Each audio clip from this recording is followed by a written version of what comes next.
Ahora sí, muy buenas noches, hermanos.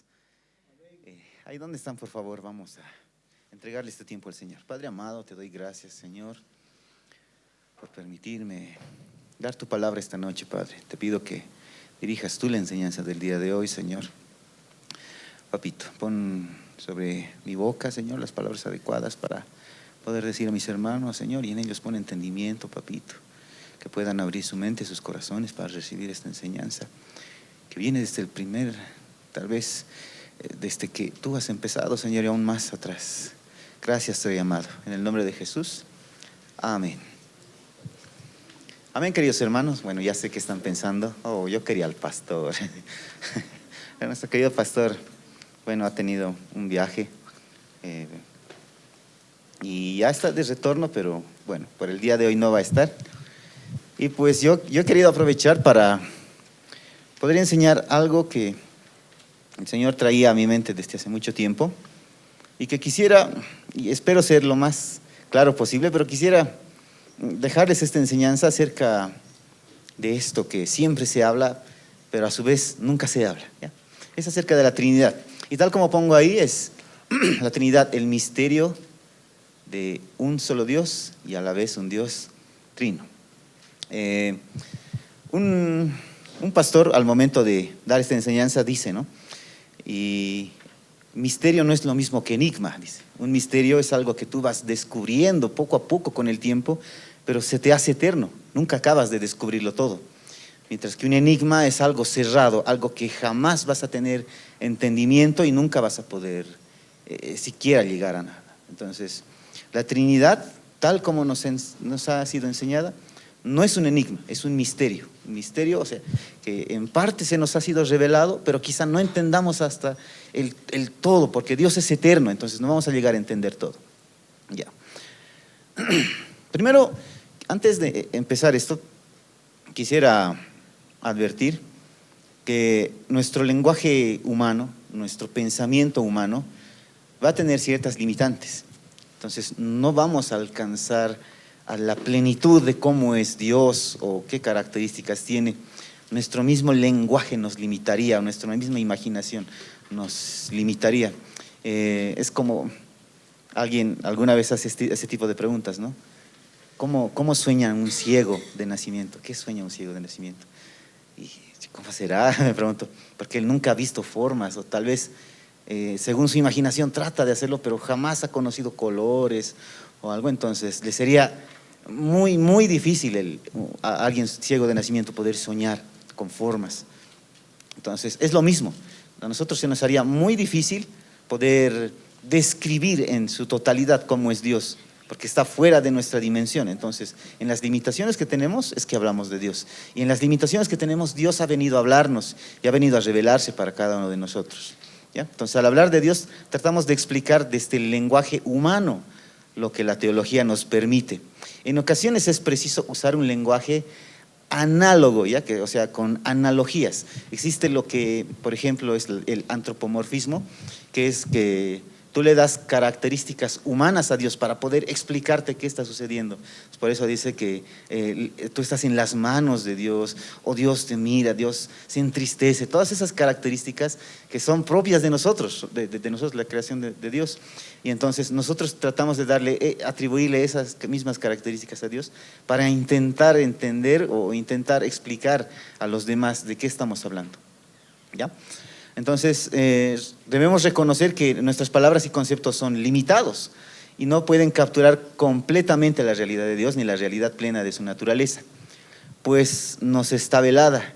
Sin embargo, podemos usar esas analogías y metáforas para acercarnos a una comprensión más completa de Dios, ¿ya? Entonces, haciendo esta aclaración, quisiera empezar con este tema que me parece apasionante. Pero antes de eso, cuando hablamos de Trinidad, siempre se menciona la palabra persona y empezamos a decir la persona de Dios. Y muchas veces al usar ese tipo de términos, por ejemplo, a veces hay ciertas confusiones. Y por ejemplo, hace muchos años yo escuchaba a alguien enseñarle a una joven, era una amiga mía, y le decía, Dios es tres personas. Y ella se asombraba y se asustaba. ¿Cómo que persona? Nosotros somos personas, Dios es más que persona. Pero no nos estamos refiriendo a eso, estamos usando esas analogías o ese tipo de antropomorfismo para explicar a qué se está refiriendo. No es que Dios tiene las limitaciones de una persona como nosotros tenemos conceptualizado, ¿ya? Entonces no va por ahí cada tipo de palabra que voy a usar, no significa que tiene esas limitaciones, ya solo estamos tratando de explicar cómo es Dios, ya. Entonces este tema que voy a dar surge por la urgencia de refutar a herejías que se estaban dando en ese siglo. Voy a citar algún siglo. Surge a urgencia de refutar esas herejías y se hizo necesario encontrar nuevas palabras para expresar esa antigua fe, ¿ya? Muchos, y esto lo voy a aclarar al final, pero les dejo por ahora con eso. Muchos, por ejemplo, hacen un mal uso de la Biblia o no saben construir una doctrina. Por ejemplo, dicen, yo no creo en la Trinidad porque en la Biblia no existe la palabra Trinidad. Así no se hace, digamos, teología, o así no se deduce una doctrina. No tienes que encontrar una palabra específica, porque ya viene luego el problema, ¿no? Y me hago tatuajes, no me hago tatuajes. Debería, lo de ahora, digamos, ¿no? Para el contexto de jóvenes, debería tener amigos con derecho, ¿no? O sea, si vas a tratar de encontrar ciertas palabras en la Biblia del contexto actual, no tiene sentido, pues, ¿ya? No tiene sentido. Entonces, a medida que pasaron los años, luego de que vino nuestro Señor Jesús, es que empezaron a dar este tipo de palabras para describir a Dios, ¿ya? Pero no significa que porque no está en la Biblia no es cierto, ¿ya? No se construye así una verdad. Veamos. Esta doctrina de la Trinidad está considerada como una doctrina fundamental. Pastor hablaba de que existen doctrinas, él a veces hace principales y generales, o a veces fundamental y secundaria. Bueno, en este caso yo voy a usar eso, ¿ya?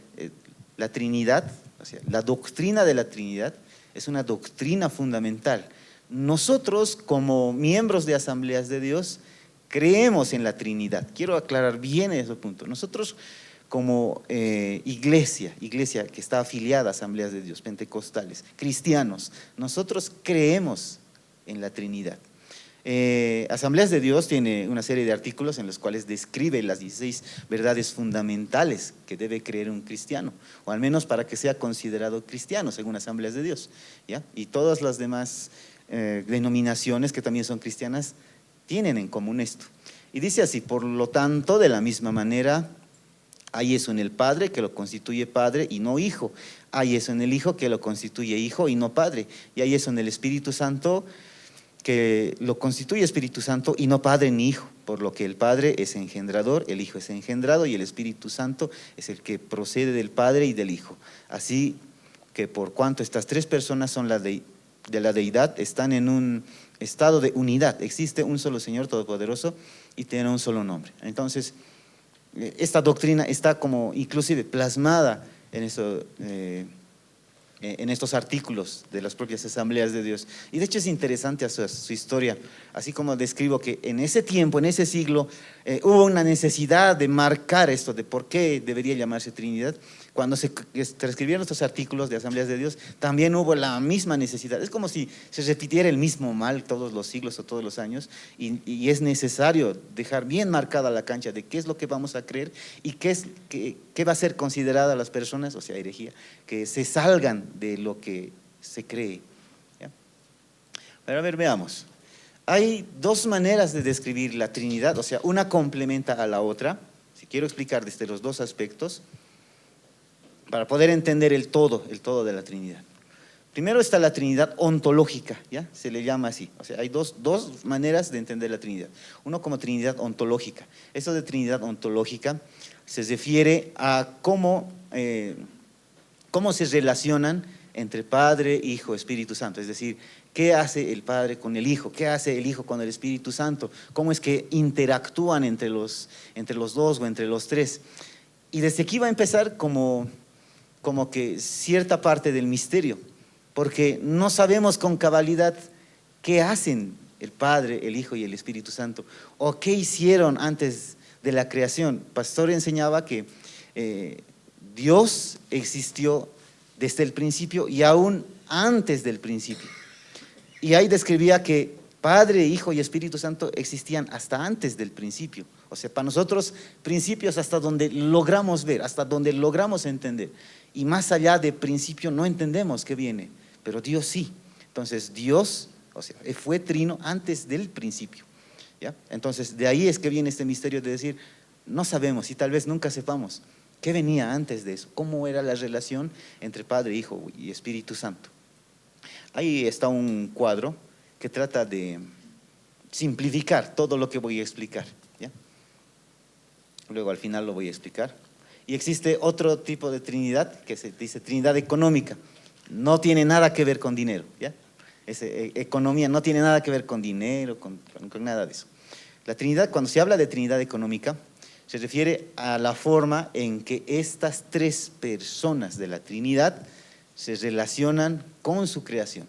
O sea, cómo se relaciona el Padre con nosotros, cómo se relaciona el Hijo con nosotros y cómo se relaciona el Espíritu Santo con nosotros. Hoy quiero hablar de estos dos, o sea, los dos se complementan para llegar a una conclusión de esto. Entonces, primero vamos a ver lo de la Trinidad ontológica, ¿ya? Y esto parte en el Antiguo Testamento. En Deuteronomio 6:4, vamos a hacer un pequeño estudio de Deuteronomio 6:4. Y Deuteronomio 6:4 dice así: Oye Israel, Yahvé, nuestro Dios, Yahvé, uno es. Uno es. Y desde ahí es como que el cristianismo, y en este tiempo el pueblo judío era declarado monoteísta, creía en un solo Dios, a diferencia del resto de los pueblos que estaban ahí. Todos eran politeístas, mientras que Israel era monoteísta. ¿Por qué? Porque Dios se le había revelado a Moisés y Moisés daba esto al resto de su pueblo y le decía: oye Israel, nuestro Dios uno es. Y muchos empiezan a contradecir esto de la Trinidad, dicen: no, pero Dios no es tres, Dios es uno. Ahí dicen Deuteronomio 6:4, nuestro Dios uno es. Y ahí aparece la palabra en hebreo que dice Echad. Ese Echad significa, de verdad, uno solo, ¿ya? Sin embargo, aquí hago esa aclaración que dice que si Deuteronomio 6:4 hubiera tenido la intención de afirmar que Dios es una sola persona, hubiera utilizado otro término, porque Echad no es el único término para describir a uno solo, ¿ya? Sino que existe otro término que dice ahí Yakhid, y ese tiene más sentido para cuando quieres expresar a alguien que está solo, que está solitario, ¿ya? Pero vamos a explicar un poco este Echad. Este Echad, si bien hace referencia a uno solo, también se utiliza en este otro versículo, Génesis 2:24, y dice así: y serán una sola carne. Y ese una sola, otra vez vuelve a aparecer Echad. Hombre y mujer, dos personas, una unidad, ¿ya? Entonces, miren, a pesar de que muchos podrían decir, pero ahí dice Dios uno solo es. Y es cierto, Dios es uno solo. Sin embargo, a veces se utiliza esta palabra solo para referir a dos personas en unidad, como es el caso del matrimonio, ¿ya? Entonces, es como que la primera pista de cómo tratamos de describir a Dios, ¿ya? Entonces, por ahora tenemos esto en la Trinidad ontológica: Dios uno solo, es un solo Dios. Y es que este versículo de Deuteronomio 6:4 estaba haciendo más enfoque en eso, en decir que Dios es uno solo, no es como los demás pueblos que tenían varios dioses. No existen varios dioses, existe un solo Dios. Ya. Ahora, y vemos más versículos que tienen esta misma afirmación, ¿ya? Deuteronomio 6:4 es más una afirmación de monoteísmo, no de unitarianismo, perdón, no puedo pronunciar, ¿ya? No contradice la doctrina de la Trinidad. Y vamos a ver diferentes versículos que están haciendo el mismo enfoque, ¿ya? Por ejemplo, Isaías 43:10-11 dice: ustedes son mis testigos, dice el Señor, y mi siervo que yo escogí para que me conozcan y crezcan y entiendan que yo mismo soy. yo mismo soy, dice. Antes de mí no fue formado Dios, ni lo será después de mí. Yo el Señor, y fuera de mí no hay. Se está diciendo, solo soy yo. Antes de mí no hubo nadie, y después de mí no habrá nadie. Soy yo, soy uno solo. Isaías 44:6. Así dice el Señor, Rey de Israel y su Redentor, el Señor de los ejércitos. Yo soy el primero y yo soy el postrero, y fuera de mí no hay Dios. O sea, todos los versículos hacen el mismo enfoque, el mismo enfoque de decir, no hay otro Dios, yo soy el único Dios. Ya, otro, Isaías 44:8, dice, no teman ni se amedrenten, no te lo hice oír de este antiguo y te lo dije. Luego, no voy a poder hacer versión en castellano. Luego vosotros sois mis testigos. ¿Hay Dios fuera de mí? No, no hay otra roca. No conozco ninguna. Deuteronomio 4:39. Aprende pues hoy y reflexiona en tu corazón que el Señor es Dios arriba en el cielo y abajo en la tierra, y no hay otro. Último, Oseas 13:4. Mas yo, el Señor tu Dios, desde la tierra de Egipto, no conocerás pues otro Dios fuera de mí, ni otro Salvador sino a mí. Todos los versículos, y quiero que noten esto, todos están en el Antiguo Testamento. Y es que hasta el Antiguo Testamento no estaba revelado por completo todo este misterio, ¿ya? Pero hasta aquí todos hacen enfoque a que Dios es uno solo. La Trinidad ontológica está haciendo esa descripción, es un solo Dios. Desde el Antiguo Testamento, eso es lo que el pueblo de Israel conocía, y el pueblo de Israel decía que es un solo Dios. Yo soy el que soy, el eterno, un solo Dios. A eso se estaba refiriendo el pueblo de Israel. Sin embargo, luego vino nuestro Señor Jesús, y dice la palabra en Juan 1:1, y el Verbo se hizo carne, tratando de hacer una introducción. No es que significa que desde el Nuevo Testamento recién vino Jesús, o sea, dice en el principio, el Verbo estuvo con Dios y el Verbo es Dios, ¿ya? Entonces comienzan a aparecer, a pesar de que el Antiguo Testamento hace esa afirmación de que es un solo Dios, el Padre es un solo Dios, Yahvé, Jehová es un solo Dios, el Nuevo Testamento empieza a revelar que Jesús y el Espíritu Santo participan también plenamente de esa divinidad, ¿ya? Entonces, ahora voy a hacer como que una comparación ya de lo que está pasando. En el Antiguo Testamento, en Éxodo 3:14 aparecía, y respondió Dios a Moisés, yo soy el que soy. En el Nuevo Testamento, Juan 8:58, Jesús les dijo, de cierto les digo, antes que Abraham fuese, yo soy. Y aquí es como que empiezan a aparecer ciertos vestigios de por qué Jesús está atribuyendo eso. O sea, ¿por qué los que escriben el Nuevo Testamento están empezando a describir esto? Otro. Estos son los que acabo de leer hace un momento. Isaías 44:6. Yo soy el primero, yo soy el postrero, y fuera de mí no hay Dios. Pero Apocalipsis 1:17-18 dice, Jesús dice, yo soy el primero y el último, y el que vivo y estuve muerto, mas he aquí que vivo por los siglos de los siglos. Otra vez, mientras en Isaías Dios era el que decía, yo soy el primero y el postrero, aparece Jesús en Apocalipsis diciendo, yo soy el primero y el último, que es lo mismo y el postrero. Es como que la Biblia te empieza a afirmar que Jesús es Dios. Y entonces ahí es cuando tenemos que comenzar a entender con lo anterior que leíamos, perdón, lo voy a retroceder, como que Dios es uno solo y no hay otro Dios. Pero aquí Jesús está atribuyendo lo mismo, ¿ya? Otro, Isaías 45:23, que antes de mí se doblará toda rodilla, que ante mí se doblará toda rodilla y jurará toda lengua.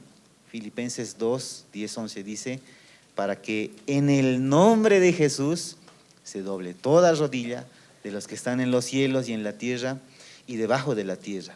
Entonces, aquí entre Antiguo y Nuevo Testamento vuelve a suceder lo mismo. Dios dice, ante mí se doblará toda rodilla. Y es que esta atribución solo se lo puede tomar Dios, de decir, solo a mí, solo a Dios adorarás.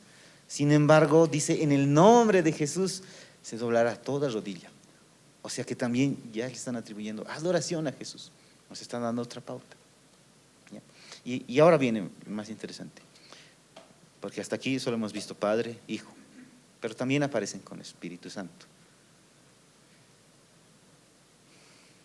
Este versículo, que es mencionado 3 veces, Isaías 6, va desde el versículo 1 al 3 y luego del 9 al 10, está resumido. ¿Ya? Isaías 6, dice así: vi al Señor. Esos puntos suspensivos significa que siguen avanzando más y más. Solo he tratado de extraer lo importante. Vi al Señor sentado en un majestuoso trono. Entonces ahí aparecen 2 personajes y dicen, y ellos están clamando: Santo, Santo, Santo es el Señor de los ejércitos celestiales. Toda la tierra está llena de su gloria. Y algo que enseñaba el pastor es que en el Antiguo Testamento, como no entendían eso de Padre, Hijo, Espíritu Santo, siempre aparecían este tipo de referencias: Santo, Santo, Santo. Aquí en Isaías está apareciendo eso: Santo, Santo, Santo es el Señor de los ejércitos. Más adelante dice: ve y dile a este pueblo, escuchen con atención, pero no entiendan, miren cuidadosamente, pero no aprendan nada. Endurece el corazón de este pueblo, tápales los oídos y ciérrales los ojos. ¿Podría explicar en qué contexto está? Aquí el profeta está recibiendo revelación de parte de Dios, que le está diciendo que vas a ir a predicar a este pueblo y no se van a arrepentir. Por eso empieza a decir esto, de decir que tú les vas a predicar, te van a escuchar, pero no te van a entender, no te van a poner atención, pero no te van a entender. Y se les va a endurecer el corazón. Eso está describiendo en estos versículos, ¿ya? Ahora, en el Nuevo Testamento, en Juan 12, 39 al 41, aparece esto: pero el pueblo no podía creer, porque como también dijo Isaías, y eso se está refiriendo a esto que acabamos de leer de Isaías 6, y dice, porque como también dijo Isaías, el Señor les ha cegado los ojos y les ha endurecido el corazón. Lo mismo que se estaba refiriendo a Isaías. Y sigue el versículo, no es comentario esto, es el versículo. Isaías se refería a Jesús cuando dijo estas palabras, porque vio la gloria de Jesús y habló acerca de él. Pero en Isaías figura que es la revelación de Dios que está viniendo al profeta, ¿ya? Dios le está diciendo esto al profeta. Y él dice: vi al Señor sentado en un majestuoso trono. Santo, Santo, Santo, es el Señor de todos los ejércitos. Pero aquí aparece y dice, Isaías se refería a Jesús.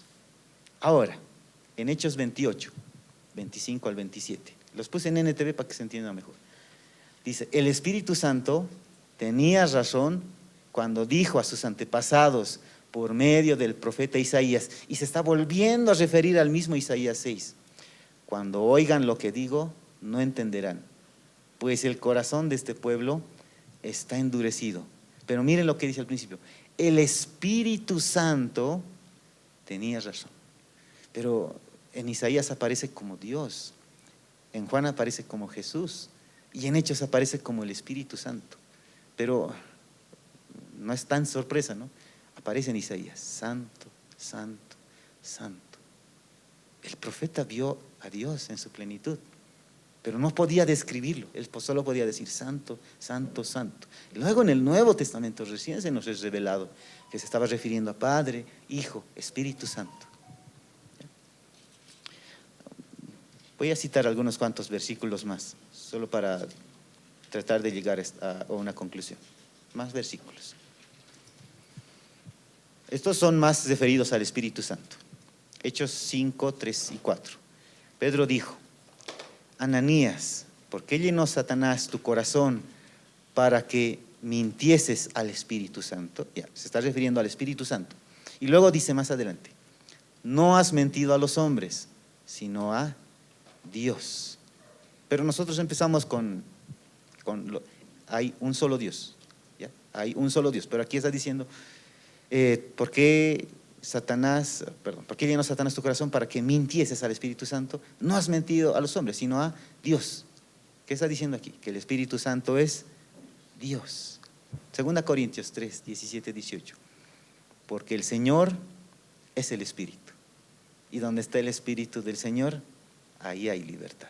Ahí también le está atribuyendo la misma característica del Espíritu Santo a Dios. Es la misma. El Espíritu Santo es Dios. El Señor es el Espíritu. Salmo 139. ¿A dónde me iré de tu Espíritu? ¿Y a dónde huiré de tu presencia? Donde también está haciendo referencia al Espíritu Santo. 1 Corintios 2, perdón, no puse ya el versículo. Se me fue, lo he debido borrar. 1 Corintios 2, porque el Espíritu todo lo escudriña, aún lo profundo de Dios. Nadie conoció las cosas de Dios, sino el Espíritu de Dios. Y de hecho, inclusive hace lo mismo, Jesús dice lo mismo, ¿no? Cuando todos le preguntan, queremos ver al Padre. Y Jesús le dice, pero no he estado con ustedes todo este tiempo. O sea, Padre, Hijo, Espíritu Santo, todos atribuyen ser Dios, pero ninguno es como que comienza a anatemizar, voy a usar esa palabra, a anatemizar a uno y decir que él está mintiendo, que él es un falso. Sino están en armonía. Hasta aquí se ve una armonía entre los tres. Ya. ¿Qué podríamos concluir de esto entonces? Perdón, creo voy a tener más versículos, por favor. Mateo 28, 19. Y aquí es donde empiezan a aparecer las tres personas de la Trinidad. Voy a decir ese término persona y luego voy a explicar por qué. ¿Ya? Mateo 28, 19. Por tanto, id y haced discípulos a todas las naciones, bautizándolos en el nombre del Padre y el Hijo y del Espíritu Santo. O sea, se está pidiendo que vayan y los bauticen en el nombre de Dios. Pero aquí aparece, aquí lo puse en mayúscula, dice en el nombre, no, y algún comentario decía, lo correcto en literatura debería ser que diga, bautícenlos en los nombres del Padre, del Hijo, para demarcar que son tres seres completamente diferentes.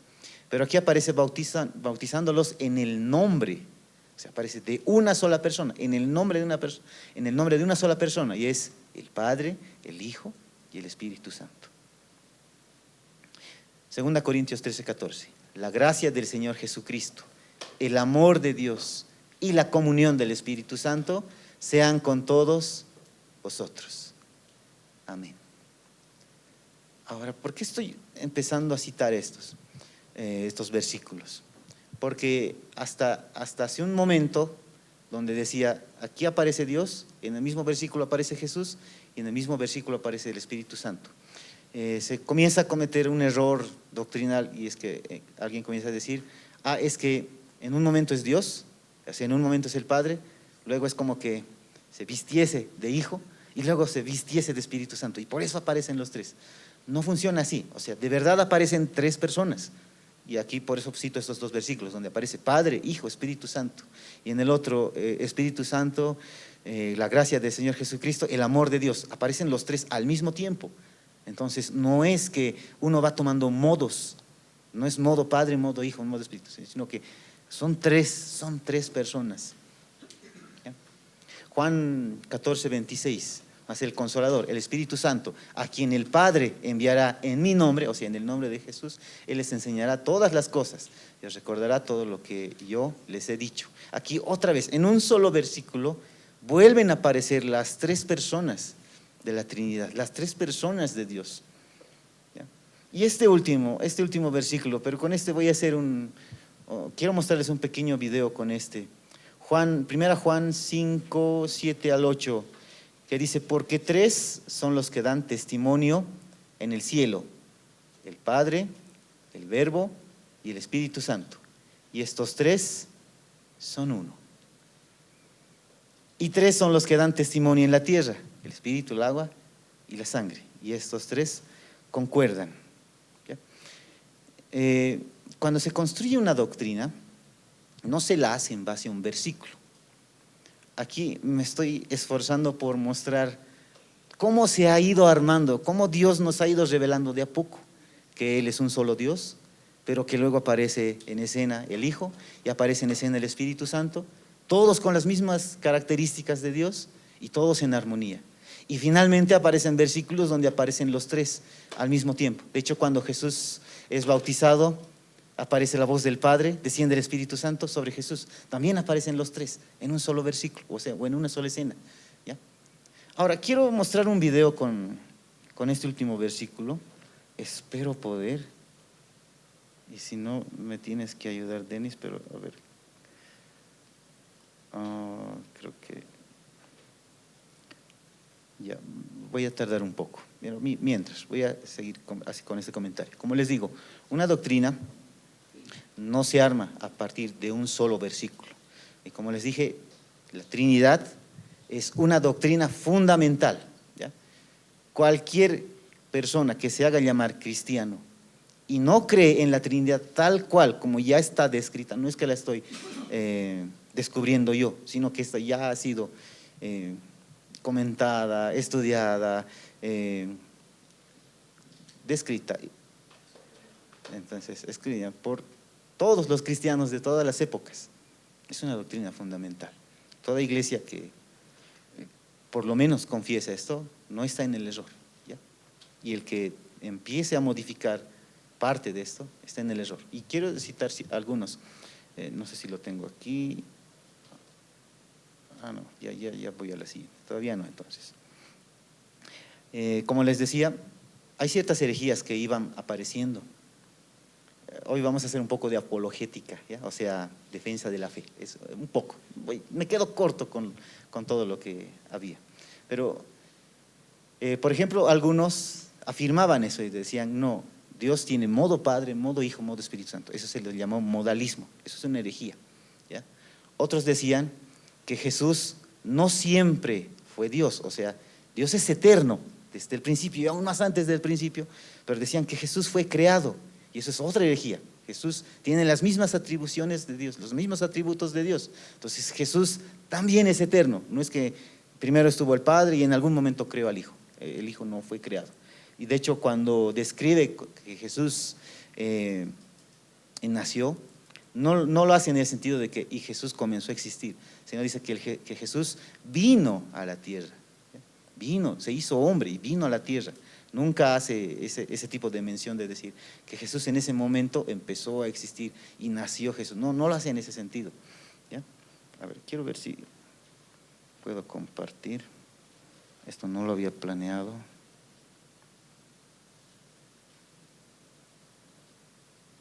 Ya, si no, ayúdame por favor, Denis. En el Telegram hay 4 videos. Y de esos 4 videos, quiero que pongas el primero, que debe estar con pantalla negra al principio. Me avisas cuando te lo cargue porque debe estar descargando recién, ¿ya? Mientras tanto voy a ir avanzando. Veamos lo otro, Trinidad económica. ¿Qué significaba Trinidad económica?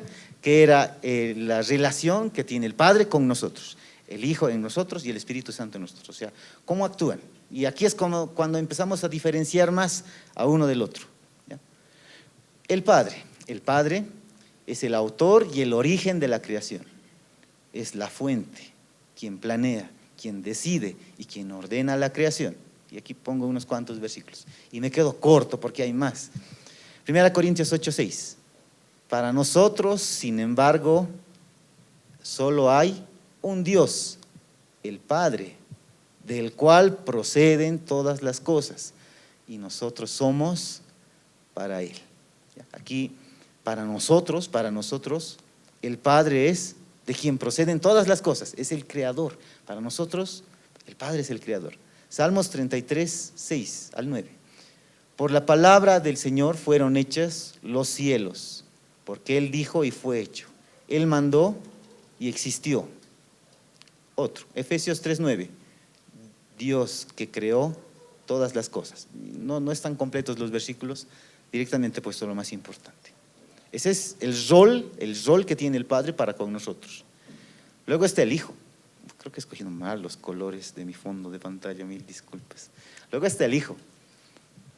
El Hijo sería el medio por el cual el Padre creó todas las cosas, o por el cual crea todas las cosas. Jesús es el mediador o ejecutor de la obra creadora. Y esto lo veíamos en Juan 1, desde el 1 hasta el 3. En el principio era el Verbo, y el Verbo estaba con Dios y el Verbo era Dios. Todas estas cosas fueron hechas por Dios. Y sin Él, nada de lo que ha sido hecho fue hecho. En aquí el Hijo tiene ese rol de, por medio de Él fueron creadas todas las cosas. ¿Ya? No es lo mismo que el Padre. El Padre es un creador, mientras que el Hijo es por quien, por medio de Él fueron creadas las cosas. En Colosenses 1:16 al 17 dice, porque en Él fueron creadas todas las cosas. Todo fue creado por medio de Él y para Él. Por si acaso, Denis, de los 4 videos, los 4 me lo cargas, por favor, en el Hollyrics. Los 4 videos, sí. Y yo lo voy a poner play. Hebreos 1:2 dice, por el Hijo, por quien asimismo hizo el universo. ¿Ya? Entonces aquí vemos al Hijo en ese rol de ser por medio de Él la creación. Y tenemos el rol del Espíritu Santo. El Espíritu Santo es el sustentador, el dador de vida, el que da forma, orden y vida a la creación. Génesis 1:2 dice, y el Espíritu de Dios se movía sobre la faz de las aguas. Job 33:4, el Espíritu de Dios me hizo y Él sopló, del Omnipotente me dio vida. Salmo 104:30, envías tu Espíritu, son creados y renuevas la faz de la tierra. Hasta aquí vemos que Padre, Hijo, Espíritu Santo desempeñan para nosotros diferentes roles, pero no son los únicos roles. ¿Ya? Voy a poner más. ¿Me avisas, por favor? Cuando ya esté, por lo menos el primero que dije. A ver. Ya. Ay, perdón, lo voy a poner, por favor. Pero me quedo corto, o sea, voy a poner unos cuantos roles más que tiene el Padre, Hijo, Espíritu Santo, pero deben haber muchos más, o sea, hay muchos más. No he podido capturarlos todos, ¿ya? Porque si no, nos quedamos todo el día, toda la noche. Ya. A ver, el Padre, otros roles que tiene el Padre, ya, gracias. El Padre es el origen, la autoridad, planificación, cuidado. Él escoge y llama a los creyentes. Otros roles estos son que tiene el Padre. Él escoge y llama a los creyentes. Efesios 1:4-5. Nos escogió, nos predestinó. Otro rol que tiene el Padre, envía al Hijo al mundo. El Padre es quien envió a su único Hijo. En Juan 3:16 y en 1 Juan 4:14, donde dice, Dios envió a su Hijo para ser el Salvador del mundo. También el Padre sostiene y gobierna el universo. Mateo 6:26-30. Vuestro Padre Celestial los alimenta, es el que provee. ¿Ya? Recibe nuestras oraciones y adoración. Mateo 6:9. Padre nuestro que estás en los cielos, tal como Jesús describía a su Padre. Disciplina y corrige a sus hijos. Hebreos 12:6. El Señor al que ama disciplina. Y de hecho estos roles que aparecen del Padre son precisamente del por qué se llama el Padre. Cuando vino Jesús a este mundo, como les decía, en el Antiguo Testamento el profeta solo podía describirlos como santo, santo, santo. No podía entenderlos a cabalidad. Pero cuando Jesús vino, dice que Él vino a mostrarnos al Padre. Y cuando hace esta analogía, voy a empezar a decir, cuando hace esta analogía, empieza a decirnos cómo debemos nosotros dirigirnos a Dios. Para nosotros Dios es como un Padre.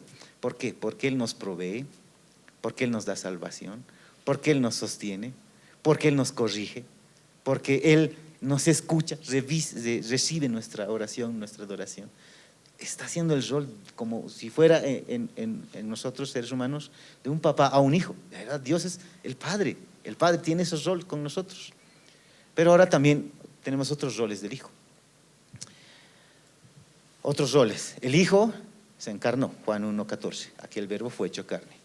El Hijo fue quien murió por nuestros pecados. Romanos 5:8, Cristo murió por nosotros. El Hijo es el que resucitó para darnos vida. 1 Corintios 15:13-4, resucitó al tercer día. El Hijo es el que intercede por nosotros ante el Padre. Hebreos 7:25, vive siempre para interceder por ellos. Reinará el Hijo es el que reinará como Rey soberano. Apocalipsis 19:16, donde lo describe como Rey de reyes y Señor de señores, haciendo referencia a Jesús. Y también el Hijo es nuestro juez. Juan 5:22 dice, el Padre a nadie juzga, sino que todo el juicio dio al Hijo. Entonces, son roles muy, muy diferentes para con nosotros, a diferencia del Padre. Jesús fue quien vino a morir por nosotros. Él resucitó. Él intercede al Padre con nosotros. Él nos va a juzgar, dice, cuando estemos ante el trono. Él va a reinar. Entonces son roles diferentes, bien marcados. Es imposible decir que son los mismos del Padre. Y también tenemos roles del Espíritu Santo. Algunos otros roles del Espíritu Santo. Convence al mundo de pecado. Juan 16:8. Convencerá al mundo de pecado, de justicia y juicio. El Espíritu Santo es el que regenera, o sea, es el que da el nuevo nacimiento. ¿Ya?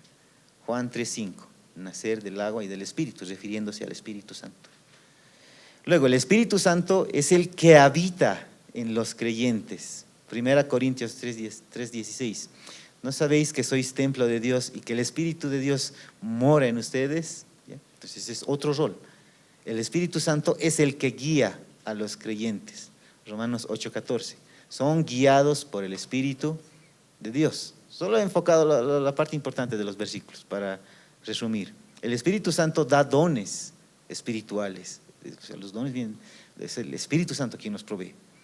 1 Corintios 12:4-11, reparte a cada uno en particular como Él quiere. Y el Espíritu Santo santifica y transforma. 2 Corintios 3:18, somos transformados de gloria en gloria. Ahora, aquí tenemos roles muy marcados para el Padre, para Hijo, para Espíritu Santo. Pero esto no significa que el Hijo cumpla sus roles sin que el Padre se entere, o que el Espíritu Santo cumpla sus roles a pesar de lo que opine el Padre. Entre los tres se ve una armonía increíble, de tal manera, miren, Dios, el Padre, envió a su Hijo. El Hijo estuvo dispuesto a morir por nosotros. Y cuando se va el Hijo, nos manda a otro Consolador, que es el Espíritu Santo. O sea, el plan siempre es de uno. O sea, es como si uno solo pensara en todo, pero tenemos a tres personas ejecutándolo de maneras diferentes y en situaciones y en roles diferentes. Entonces, los tres van en armonía, no están separados. Los tres son uno. O sea, ¿qué conclusión podemos sacar de esto? Los tres son uno. Pero es un solo Dios en tres personas. ¿Ya?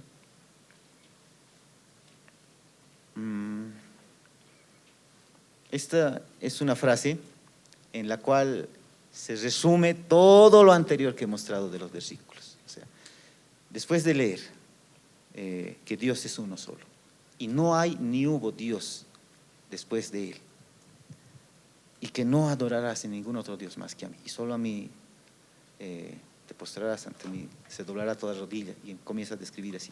Pero luego de haber leído que Jesús también tiene esas características, que el Espíritu Santo también tiene esas características, y que Padre, Hijo y Espíritu Santo tienen roles bien marcados, muy, muy diferentes, pero que andan en armonía. Luego de haber escuchado todo esto, se concluye en esta frase: Dios es uno en esencia y tres en persona. Y esta es la frase que resume todo, ¿ya? Dios es uno en esencia y tres en persona. ¿A qué me refiero? Que Padre, Hijo y Espíritu Santo son Dios, los tres, pero no son tres dioses, no son tres dioses, es un solo Dios. En esencia es un solo Dios, en naturaleza es un solo Dios, pero son tres personas en ese un solo Dios. O sea, Jesús es Dios, el Espíritu Santo es Dios, el Padre es Dios. ¿Ya? Y a eso concluimos. Tienen una unidad de esencia, Padre, Hijo y Espíritu Santo. Los tres son Dios. ¿Ya? Por eso leíamos en Deuteronomio 6:4, el Señor uno es.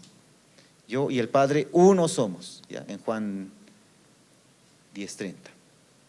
Pero hay una distinción de personas, pongo ahí, una distinción de personas. Son tres personas distintas.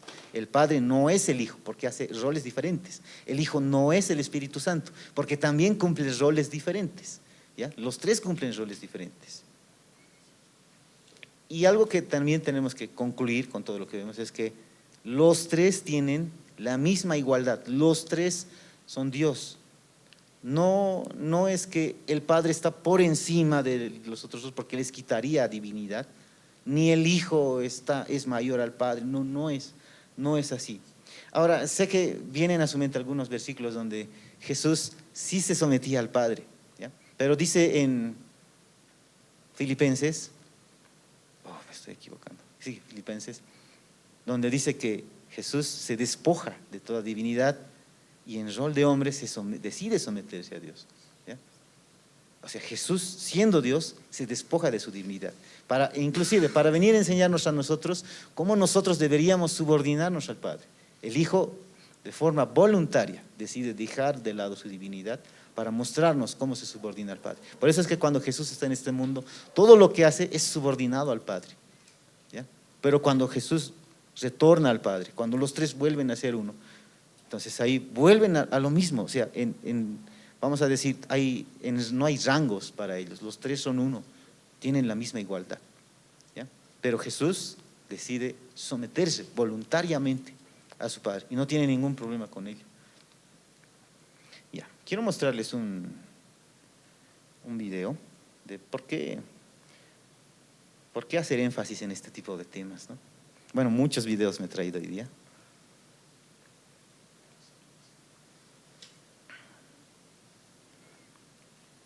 Ahora, ¿dónde lo has puesto?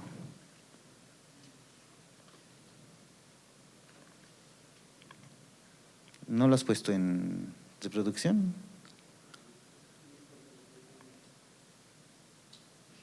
Gracias. Ya. Voy a volver un poquito atrás para que nada quede así, como que al aire, o al menos voy a intentarlo.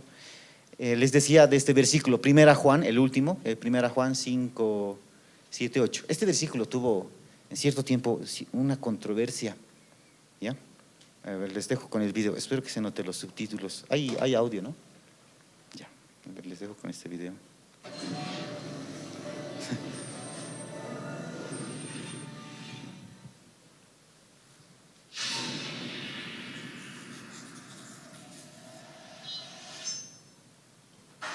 I would like to know who has heard this verse.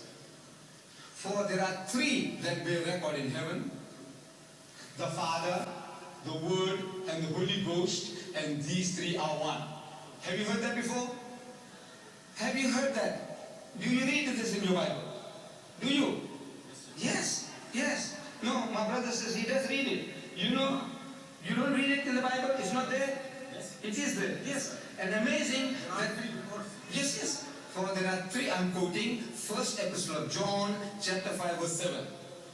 Where it says, First Epistle of John, chapter 5, verse 7. Where it says, for there are three that bear record in heaven: the Father, the Word, meaning Jesus, and the Holy Ghost, and these three are one. It's there. In your Bible, sir?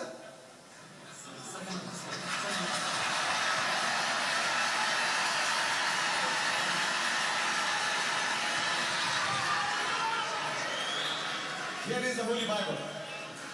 You see, this verse I quoted you now is to be found in the Roman Catholic version of the Bible. It is to be found in the Authorized King James version of the Bible. It's there.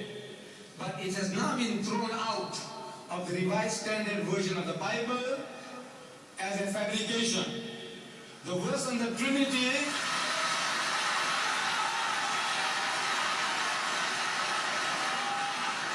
It is thrown out as a fabrication. All modern translations of the Bible do not have that verse anymore. This is thrown out not by Muslim scholars, Jewish scholars, or Hindu scholars, but 32 scholars of the highest eminence, backed by 50 cooperating denominations. They found that this was a fabrication, and as a fabrication they threw it out. Similarly, Similarly,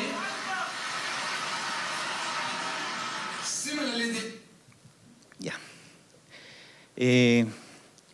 Este video, bueno, es un musulmán tratando de refutar la Trinidad. Y él dice, este versículo de 1 Juan 5, 7 y el 5, 7 precisamente, no existe, es falso. Y comienza a decir que las versiones posteriores lo omitieron. No sé si puedes ponerlo en el Hollyrics, en Biblia, 1 Juan 5, 7, pero lo vamos a ver en otra versión. Y bueno, les adelanto, ¿no? Es verdad.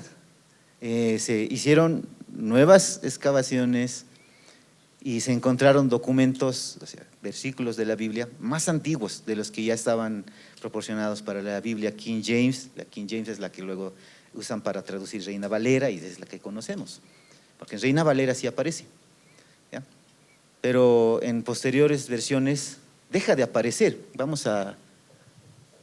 Esa es Reina Valera 5:7, que dice, porque tres son los que dan testimonio en el cielo, el Padre, el Verbo, refiriéndose a Jesús, y el Espíritu Santo. Y estos tres son uno, y tres los que dan testimonio en la tierra. No sé si puedes poner la NTV. Y dice, por lo tanto son tres los testigos, pero no dice nada más. O sea, miren esta versión, la que siempre usamos, ¿no? Ya no dice porque tres son los que dan testimonio en el cielo, el Padre, el Hijo y el Espíritu Santo. Ya no. Solamente dice porque tres son los testigos. Y acabó el versículo. No lo está cortando. Si pasas al siguiente versículo, de ahí, el 8, el Espíritu, el agua y la sangre, los tres están de acuerdo. Entonces, ya es diferente. Ahora, ¿por qué pasa esto? Tal como les digo, sí se encontraron nuevos documentos donde esa parte del versículo 7 no estaba. Y entonces comenzaron a decir, posiblemente esta parte sí ha sido aumentada. Esa parte del versículo. Y cuando alguien averigua cosas como esta, es como que su fe puede tambalear y decir, entonces era verdad, la Trinidad no era cierta. Pero como les advertí en un principio, una doctrina no se construye en base a un solo versículo, y peor si es una doctrina fundamental. Aun si este versículo fuera quitado, no cambia nada. El resto de versículos que yo acabo de mostrar, la forma en que cómo se ha construido la doctrina, es más contundente que solamente citar un versículo. Y de hecho por eso les voy diciendo, esa no es la forma de construir doctrina. No te basas en un solo texto para hacer toda una teología. No funciona así. ¿Ya? Vamos a pasar. Y ahora quiero hablarles un poco de cómo se construye la doctrina. Una vez que Jesús vino a este mundo, murió, resucitó, se fue otra vez al Padre. Estuvieron los apóstoles, los discípulos de Jesús. Y los discípulos de Jesús, inspirados por el Espíritu Santo, comenzaron a escribir el Nuevo Testamento. Los discípulos, y los apóstoles tuvieron sus discípulos. Sus discípulos tuvieron sus propios discípulos. Y comenzó la iglesia. Y los discípulos tuvieron discípulos y sus discípulos. Y a lo largo de los años, por las enseñanzas que les habían dado en persona los propios apóstoles, ellos las replicaban y las replicaban y las replicaban. Posteriormente ya comenzaron a reconocer los libros de la Biblia y comenzaron a reconocerlos como inspirados por Dios y comenzaron a basarse en lo que estaban los escritos dados por los apóstoles, que para ellos eran sus propios maestros o sus propios compañeros. De ahí en adelante, ellos, reconociendo lo que dice la palabra de Dios, comenzaron a obedecer lo que dice, comenzaron a obedecer, pero llegaba cierto tiempo en el que alguien se planteaba una pregunta y era necesario responder en base a lo que ya tenían escrito, en base a lo que ellos reconocían como inspiración por Dios, lo que es hoy la Biblia. Entonces, así se fue construyendo la doctrina. ¿Ya? Voy a saltar ya esta parte, ya la vimos.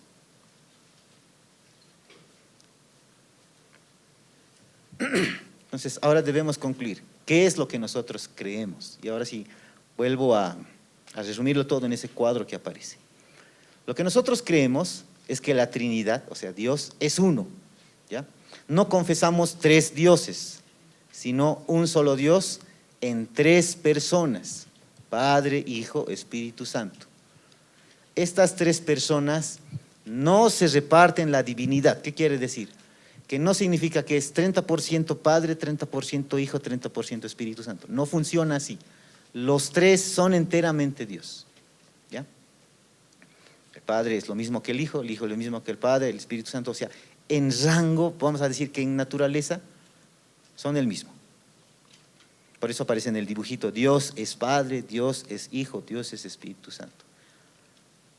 Pero en esa naturaleza divina, en Dios, en una sola persona, en un solo Dios, aparecen tres personas que son realmente distintas entre sí, por todos los textos que mostré. ¿Ya? Dios es un solo Dios, pero no es solitario, sino que es Padre, Hijo, Espíritu Santo, y no son iguales, tienen diferentes roles. ¿Ya? Entonces, de aquí es de dónde sale esta doctrina. Pero ahora, ¿cómo se fue formando esta doctrina? Como les digo, no basta. ¿Cómo se crea una doctrina? No es solamente ver qué dice un versículo, no basta con eso, sino a veces, sobre todo para doctrina fundamental, es necesario ver que a lo largo de los siglos se ha creído lo mismo. Y miren, voy a citar unos cuantos. Estos son discípulos de los discípulos de los discípulos y así. ¿Ya? Por ejemplo, Irineo de León se llama este personaje, y en sus escritos dejaba esto. Dice, él, refiriéndose al hombre espiritual, tiene una fe plena en un solo Dios todopoderoso,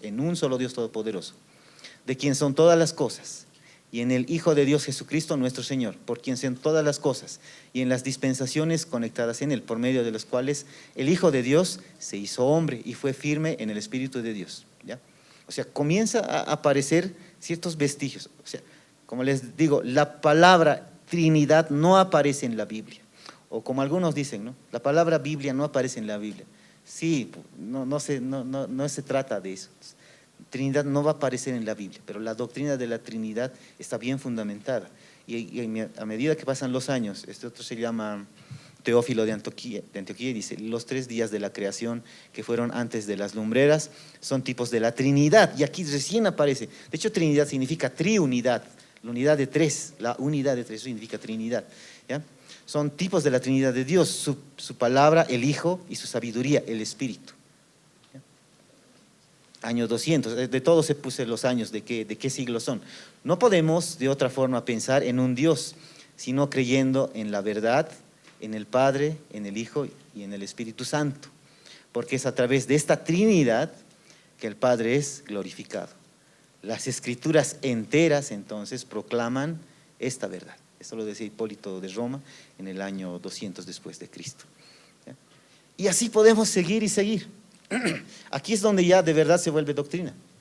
En el concilio de Nicea, ahí se crea el credo niceno, en el año 325. Y los discípulos en ese tiempo, los cristianos, a medida que iba pasando los años, siempre había una controversia, había una pregunta o había un tipo de enseñanza especial que no entendían. Entonces, quienes eran los más ancianos se reunían, a eso se le llama concilio, y en ese concilio decidían, o sea, quienes eran más entendidos en la palabra, decidían qué cosa se va a enseñar y cómo se va a enseñar y qué cosa va a ser herejía y qué cosa no. Y en este tiempo, en el año 325, hubo un problema, ¿ya? Apareció un personaje llamado Arrio, que es un presbítero de Alejandría. En ese entonces estaba dividido en 4 principales sedes la iglesia, ¿ya? Una de esas era Alejandría. Y lo que enseñaba este sujeto Arrio era estos 3 puntos, que el Hijo no era eterno. O sea, en la enseñanza que daban, él de repente hizo un pequeño desvío. Y él dijo, el Hijo no es eterno, sino una criatura exaltada. O sea, dijo que Jesús, al venir a este mundo, o sea, ahí empezó su creación y luego fue hecho Dios. Eso es lo que dijo Arrio. Y luego dice que hubo un tiempo en el que el Hijo no existía y que el Hijo era inferior al Padre por eso. Entonces, miren, dado ese pequeño desvío que empezó a hacer de la Trinidad, tuvieron que hacer este concilio y hacer un credo, el que no se conoce, pero de ahí fueron saliendo los otros. En Nicea se inventó, o sea, se empezó a usar oficialmente la palabra Trinidad. Desde ahí empezó a usarse la palabra Trinidad y como una doctrina. Y decían que todos los que están fuera de esa doctrina son herejes. ¿Ya? Y con justa razón, porque está en toda la palabra. Entonces, no es que Nicea inventó la Trinidad, como les estoy mostrando, en anteriores siglos ya había vestigios de eso, sino que Nicea tuvo que proteger la fe trinitaria ante ese grave error. Y sacó lo que se conoce como el credo niceno, que dice así: creemos en un solo Dios, Padre Todopoderoso, Creador de todas las cosas, visibles e invisibles, y en un solo Señor Jesucristo, el Hijo de Dios, engendrado del Padre, unigénito, es decir, de la esencia del Padre, Dios de Dios, luz de luz, Dios verdadero de Dios verdadero, engendrado, no creado, de la misma esencia que el Padre, por quien fueron hechas todas las cosas, las que están en el cielo y las que están en la tierra, porque todos nosotros los hombres y por nuestra salvación descendió, se encarnó, se hizo hombre, sufrió, resucitó al tercer día, ascendió a los cielos y vendrá a juzgar a vivos y a los muertos, y en el Espíritu Santo. ¿Ya? Este es el primer credo que se hace. Es como un resumen de todo lo anterior que cité. ¿Ya? Ellos también usaban la palabra de la misma forma para llegar a esa conclusión, pero es que esto de poder escudriñar las Escrituras en ese tiempo no era para todos, no todos tenían acceso a la Biblia, y muchos solo pasaban de enseñanza verbal, ¿ya? De maestro a discípulo. Entonces empezaron a hacer estos credos que eran como un resumen de lo que deberían, de lo que el creyente debería creer. Por eso es un credo, lo que el creyente debe creer, ¿ya? Valga la redundancia. Entonces de ahí es que vamos a decirlo así, cada denominación cristiana tiene algo similar. Como les digo, en el caso de Asambleas de Dios, tenemos las 16 verdades fundamentales de Asambleas de Dios. Y en el artículo 2, como les mostré hace un momento, también cita lo mismo, que Padre, Hijo y Espíritu Santo son Dios. ¿Ya? También cita lo mismo. Ya. Y aquí es cuando empieza a aparecer un pequeño problema, porque empezamos a partir de esto a distinguir ciertas sectas. Una secta es alguien que niega total o parcialmente las doctrinas fundamentales de fe. Yo solo he hablado de una doctrina fundamental. Quisiera que no caigamos en ese error. Yo sé que la Iglesia Católica Romana también concuerda con nosotros en esta verdad fundamental. Eso no hace que esta sede esté en la verdad, porque solo he citado una verdad fundamental, no están las otras. ¿Ya? Pero una secta es aquella que niega total o parcialmente las doctrinas fundamentales. ¿Ya? Y aquí voy a citar solamente a tres que hay un problema con esta doctrina que acabo de nombrar. Uno son los testigos de Jehová, mormones, y los que son más actuales, ¿no? Los que son más, ¿cómo decir?, lo hacen de forma más disimulada, los unicitarios. Primero, los testigos de Jehová. Los testigos de Jehová son declarados secta. En su enseñanza tienen su página web, ¿ya? Y hay un apartado donde dice ¿qué creen los testigos de Jehová? Y en su artículo 3 de esta parte de su revista dice: Jesús, seguimos las enseñanzas y el ejemplo de Jesucristo y le damos honra porque es nuestro Salvador y el Hijo de Dios. Hasta ahí todo bien. Eso demuestra que somos cristianos, así lo ponen ellos, ¿ya?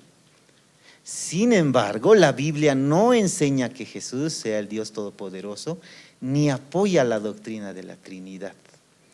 Y es que cuando uno ya empieza a leer las enseñanzas de testigos de Jehová, es una enseñanza muy sesgada. De hecho, ellos tienen su propia traducción de la Biblia que no comparte con ninguna otra traducción. O sea, es muy sospechoso. Y con solo leer esta parte ya puedes darte cuenta de que están fuera de la doctrina. Niegan la doctrina de la Trinidad. Los otros, mormones, que también dicen que creen en la Trinidad, ¿ya? Pero de ellos dice así en su artículo: la mayoría de las iglesias cristianas creen que el Padre, el Hijo y el Espíritu Santo son un solo ser. Sin embargo, los miembros de la iglesia, ellos refiriéndose a su propia iglesia, ¿ya?, creen que la Biblia enseña una doctrina diferente. El Padre, el Hijo y el Espíritu Santo son tres seres divinos separados. Y miren, utiliza sutilmente esa palabra, ¿no? Son tres seres divinos, pero separados, ¿ya?, que trabajan juntos en completa unidad de propósito y testimonio. como les digo, son cosas bien sutiles, pero que a la larga terminan haciéndose herejía. ¿Ya? Entonces, con ellos tampoco. ¿Ya? O sea, y miren, que al final terminan agarrándose de lo que creía Arrio en ese tiempo, en el año 325. Y estos son los más sutiles, ¿ya? Y podría decir que hasta los más peligrosos. Estos son los unicitarios. Y ahorita les muestro por qué son los más peligrosos. Los unicitarios creen esto: hay un solo Dios. Y eso es correcto, hay un solo Dios. Y dice así: creemos que hay un solo Dios único e indivisible en su esencia. ¿Ya? Y eso es correcto, Dios es uno en esencia. Y se ha manifestado en formas distintas. Y ahí es donde está su error, ¿no? Se ha manifestado al mundo en formas distintas a través de las edades, y que especialmente se ha revelado como el Padre en la creación del universo, como Hijo en la redención de la humanidad y como Espíritu Santo derramándose en los corazones de los creyentes. ¿Qué está haciendo esta iglesia? Le está dando modos a Dios. Y le dice: en un momento se revela como Padre, en otro momento como Hijo y en otro momento como Espíritu Santo. Cuando uno lee estos artículos de lo que cree cada iglesia, es como que ya fácil pescar dónde está su error. Pero ¿por qué digo que estos son más peligrosos? Porque los unicitarios salieron de la iglesia pentecostal. Entonces ellos se hacen llamar pentecostales, pero y son tan carismáticos que uno les compra todo, o sea, le crees todo. Pero vamos a ver, he traído más videitos, la sutilidad con la que van a despertar sus oídos. Por favor, va a tocar fuerte.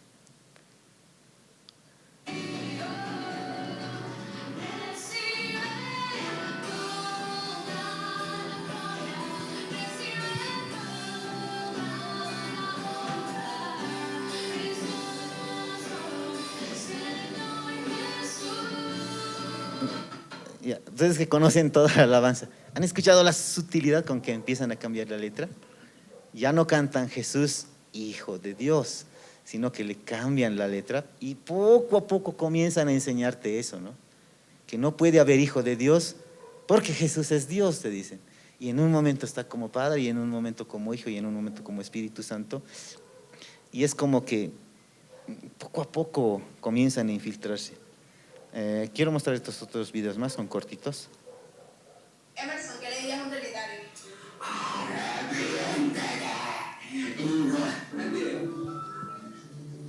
Dios les bendiga, amigos de Camino al Cielo. Hoy estamos en nuestro primer video, así que acompáñenos.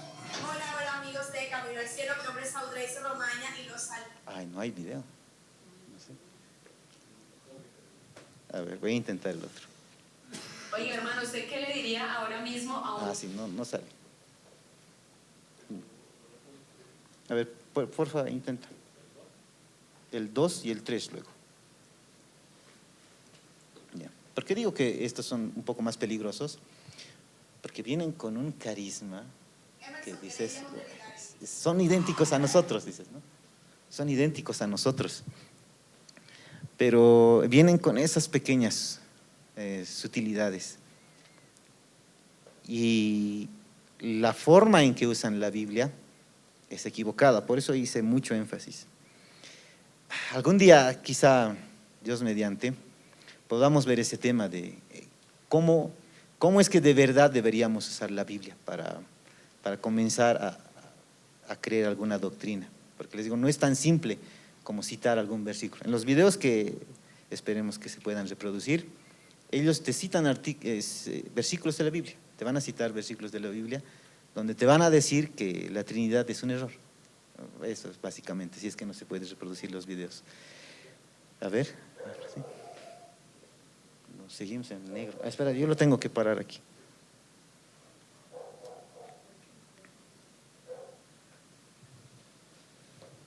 Ya, ahora sí. Emerson, ¿qué le dirías a un trinitario?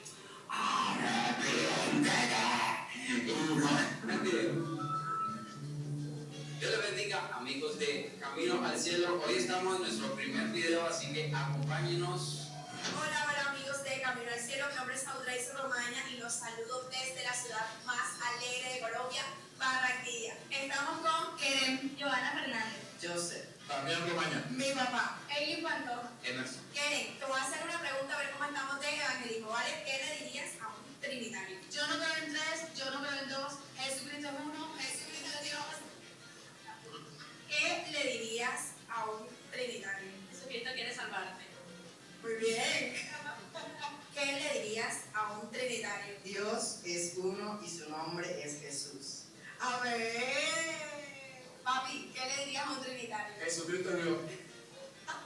Eileen, ¿qué le dirías a un trinitario? Que Jesucristo es Dios sobre todas las cosas. A ver. Emerson, ¿qué le dirías a un trinitario?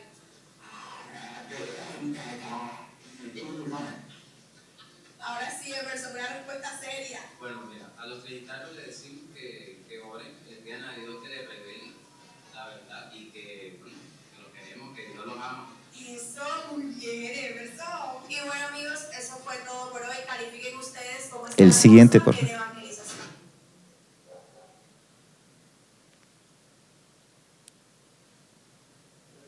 Sí.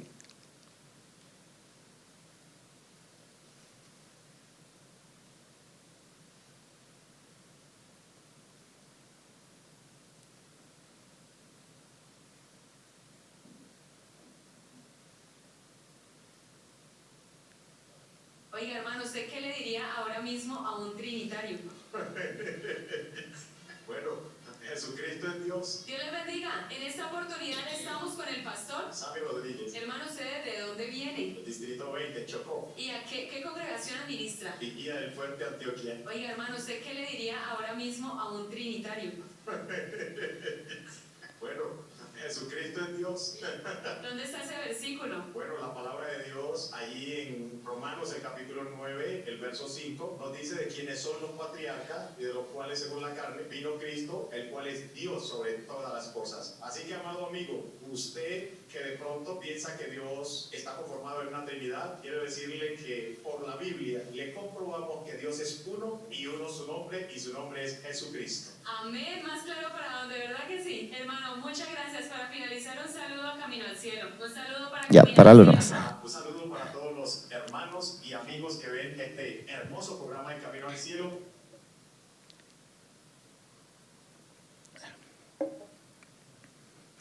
Por eso les decía que de los tres, este es como que el más sutil, porque la forma en que ellos se expresan, la forma en que cantan, la forma en que son muy carismáticos, o sea, no, son iglesias, son nuestros hermanos, pero apenas escuchas ese tipo de cosas, y ahora con todo lo que les he mostrado, el cómo se construye esta doctrina, es como que alarma, ¿no? Alarma, bandera roja.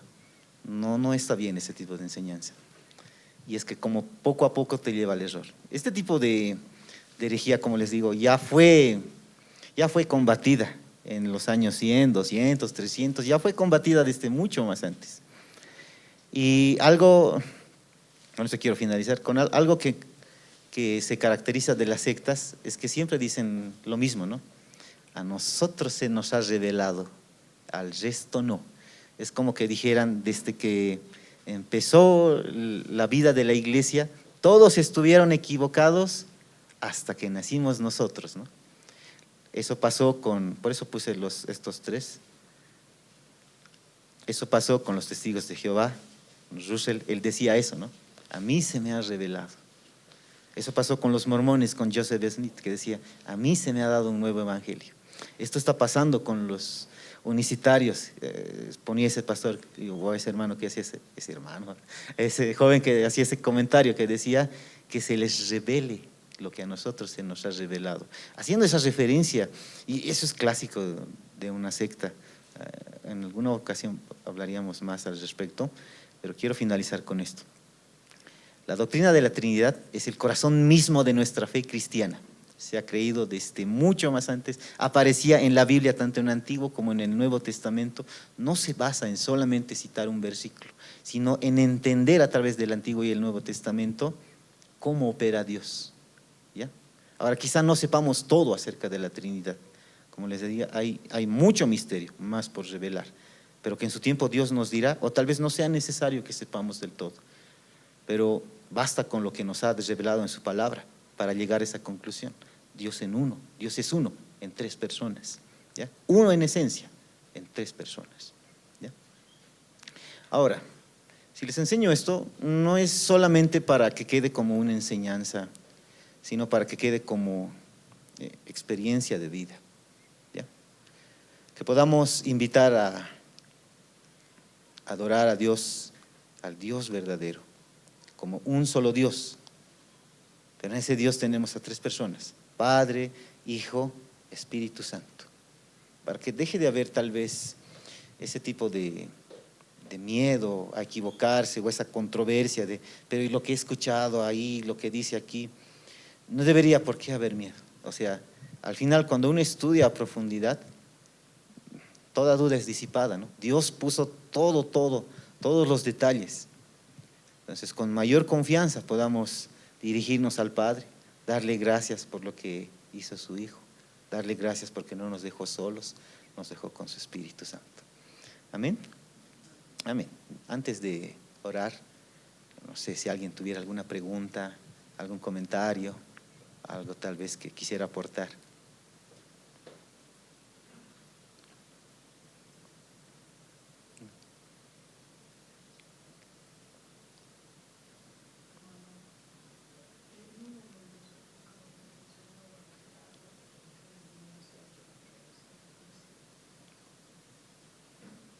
¿Ah, sí? ¿Cuándo se tocó eso?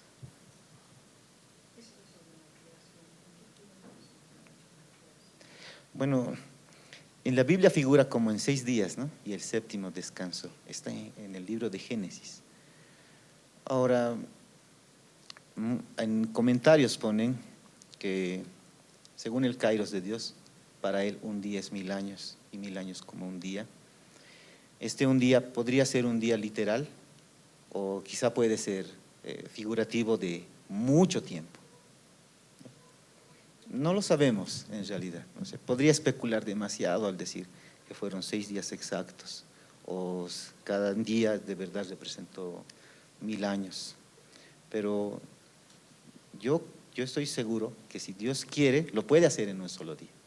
O sea, tal como describe en la creación, en el primer día, en el segundo día, así, en un solo día crear cada cosa. Para Dios no hay nada imposible, Él lo puede hacer, ¿ya? No hay cosa imposible que no sea para Dios. Lo demás yo prefiero guardármelo, porque sería especular. O sea, podría ser como podría que no. Tampoco hay mucha diferencia en creer si lo ha hecho en 6 días literales o en un 1000 años para cada día. No, como les diría, no sería como una doctrina fundamental, quiero llegar a eso. O sea, yo podría tener una opinión diferente a otra persona, pero los dos seguiríamos siendo hermanos en Cristo. No lleva a controversia. Eso, hermana Edith.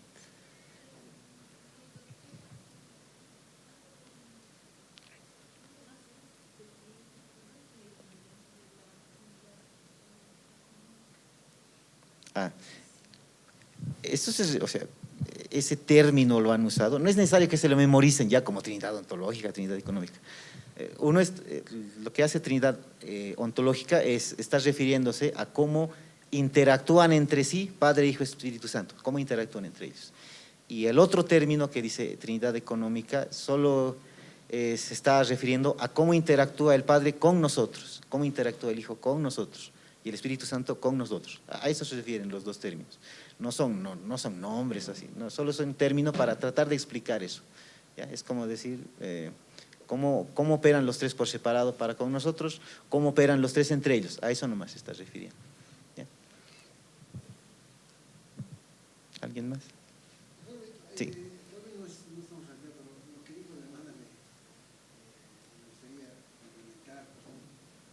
Según Génesis, en los versículos primeros 9 y 10 dice que Dios creó la hierba del campo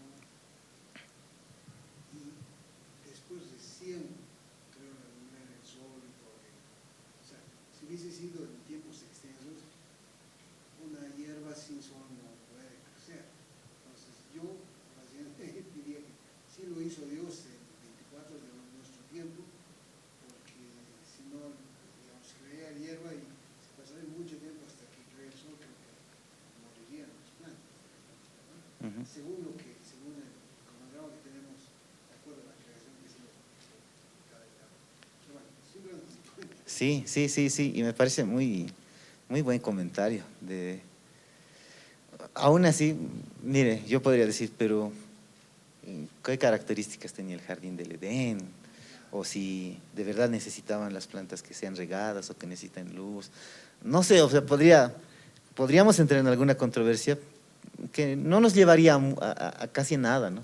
En realidad no estamos lidiando con alguna doctrina fundamental. O sea, sí nos sirve mucho. O sea, no estoy menospreciando nada de lo que estamos diciendo. Sí es interesante, sí es bueno saberlo, pero si yo tuviera una ponencia diferente a la suya, en este caso, no atañe a nuestra fe, no afecta en nada, pero me ha gustado mucho ese comentario, hermano.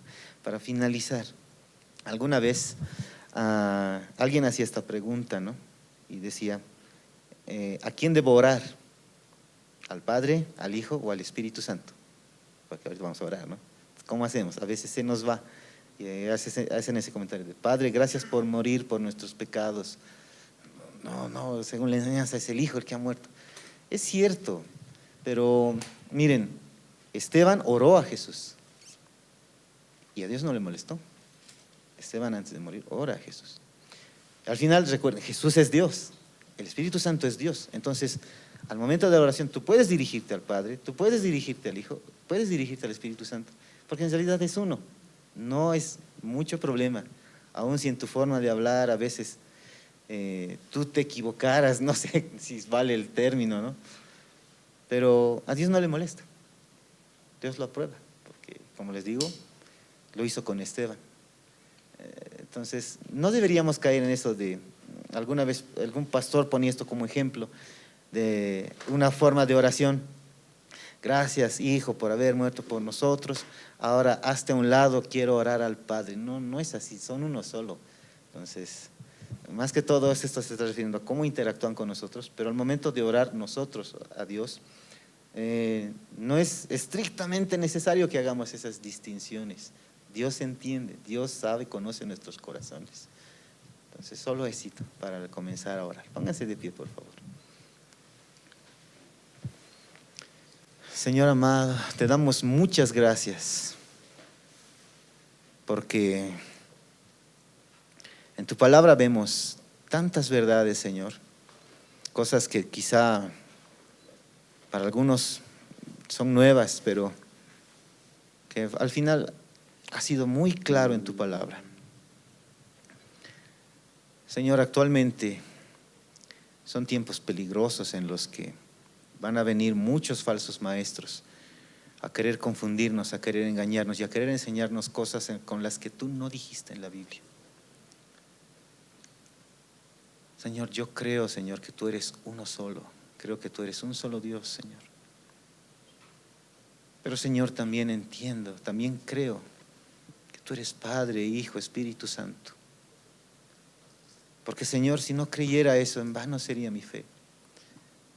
Si yo no creyera que Jesús es Dios, entonces no tendría sentido que Él hubiera muerto por el pecado de todo el mundo. Si yo no creyera en la obra del Espíritu Santo, si yo no creyera que el Espíritu Santo conoce aún mis pensamientos profundos, entonces no tendría sentido evitar pecar mientras nadie me ve. Pero yo sé, Señor, yo sé que por medio de Jesucristo tú viniste a revelarnos tantas cosas nuevas. Gracias te doy, papito, porque aún desde tiempos muy, muy antiguos, Señor, tu verdad ha prevalecido. Y que el día de hoy, Señor, para nosotros es tan enriquecedor poder ver que a pesar de tantos años que han pasado, tu palabra sigue siendo la misma. Nada ha cambiado, Señor. Lo que se decía de ti sigue siendo lo mismo, Señor. Que tú eres el único Dios verdadero.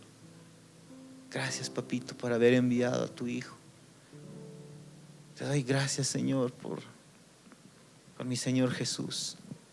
quien murió voluntariamente y resucitó para librarnos de nuestros pecados. Gracias, Espíritu Santo, por guiarme, por poner, Señor, en mi mente que estoy haciendo mal, que me estoy equivocando. Gracias, Papito. Señor, también te damos gracias por las ofrendas que, Señor, vamos a dar el día de hoy. Bendice a mis hermanos, Señor. Gracias, Papito, por habernos provisto de lo que no te hemos tal vez agradecido. Aún así tú nos has dado, Señor. Y, Señor, de lo que te pertenece a ti y nos has dado hoy, queremos darte las gracias. Gracias en el nombre de Jesús. Amén.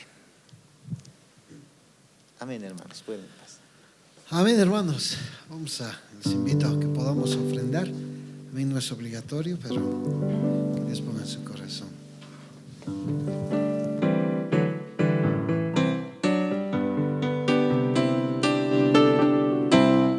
Bueno es alabarte, Señor.